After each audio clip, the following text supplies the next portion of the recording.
Evaluate 77 times 93. Give your answer in standard form.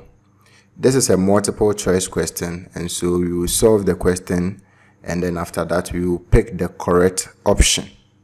We will begin by multiplying 77 by 93. 77 times 93 will give us 7161. The question wants us to give our answer in standard form. To have our answer in standard form, the decimal point, which is after 1, should be between 7 and 1. So we will move it there. And so we will move 1, 2, 3. As you can see, we moved 3 times towards the left.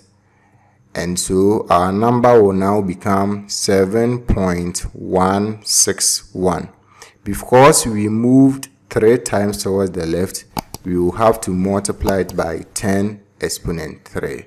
So 77 times 93 in standard form will give us 7.161 times 10 exponent 3.